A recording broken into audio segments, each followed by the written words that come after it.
The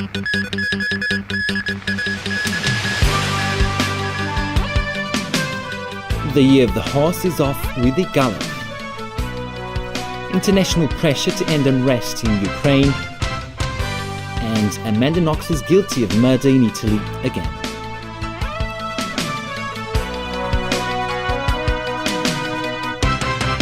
Good evening, Kunge Fa Choi, and a happy and healthy year of the horse. Acting Chief Executive Carrie Lam marked the Lunar New Year with a visit to the famous wishing tree in Taipo. Stephanie Choi reports. There were festive scenes all over Hong Kong as the city ushers in the year of the horse. 3 babies were born when the clock struck midnight, ringing in the year of the horse. One of them was born at Union Hospital in Sha Tin. The proud father works as a doctor at a public hospital. Still, he recalled being so nervous that his hands shook as he cut the umbilical cord. Meanwhile, others were out praying and making incense offerings so that the year of the horse gives them a smooth and happy ride. About 20,000 people made their way to the Wong Tai Sin temple last night. This woman said she prayed for good health and good grades for her children. And this one said she asked for positive energy for everyone in Hong Kong. The temple will extend its opening hours to 6:30 in the evening every day until the 15th day of the Lunar New Year. Another New Year tradition, looking for bargains at the flower markets. Afterwards, government workers were there to clear the trash and take the booths down. Volunteers collected and sold flowers to deliver them to hospitals and elderly homes. Secretary for Food and Health Ko Wing-man was there too, and he wished workers a happy and prosperous New Year. Chicken vendors affected by bird flu may be offered extra compensation, and the health chief has asked for the trade's understanding that a mass cull earlier this week was in society's best interest. Diane To reports. Turning overseas now, media reports out of Thailand say a court there has refused to grant an injunction sought by the opposition against the declaration of a state of emergency in Bangkok and surrounding provinces last week. Protesters kept up the pressure on the government with another march today, 2 days ahead of snap elections. Demonstrators say the poll is illegitimate because the political system is corrupt and they want total reform before an election is held. They have taken over half a dozen major intersections in Bangkok and surrounded government ministries. Caretaker Prime Minister Yingluck Shinawatra is pushing ahead with a vote on Sunday, even though the opposition says it will boycott it. A diplomatic effort to get all sides in Ukraine to end 2 months of civil unrest is underway.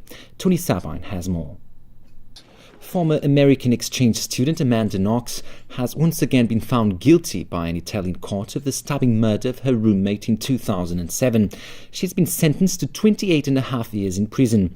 As Alan Bookney reports, the verdict comes 2 years after Knox was acquitted in the same case and returned home to Seattle. With the Super Bowl only days away from kicking off, not far from New York City, US law enforcement agencies are working around the clock to ensure fans can enjoy a safe and secure event. NBC News with more on the security build-up to America's biggest sporting showcase. And when it comes to the Super Bowl, the competition is not just on the field. Advertisers aren't holding back, using big-time actors and celebrities in their must-see TV commercials. Here's Jameson Wong. If there's a theme to this year's Super Bowl ads, it's superstars and their super bodies, or one-time super bodies. Surprise. There's also a British invasion of sorts, with actors Ben Kingsley, Tom Hiddleston, and Mark Strong starring in a car commercial.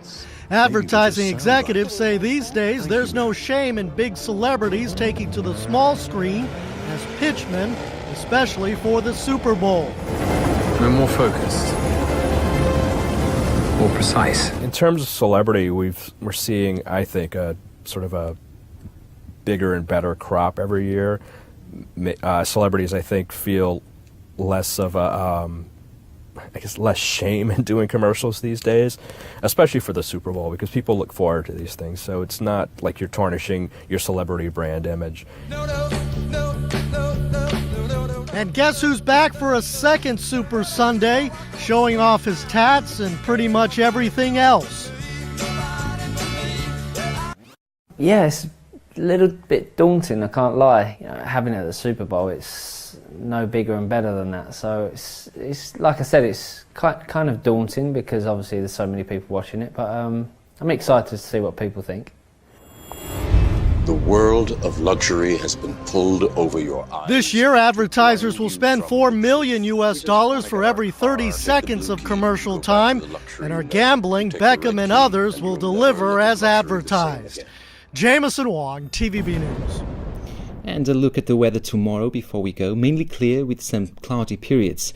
Temperatures will range between 17 and 23 degrees. That's the news roundup. We leave you now with some of the highlights of this evening's Lunar New Year parade.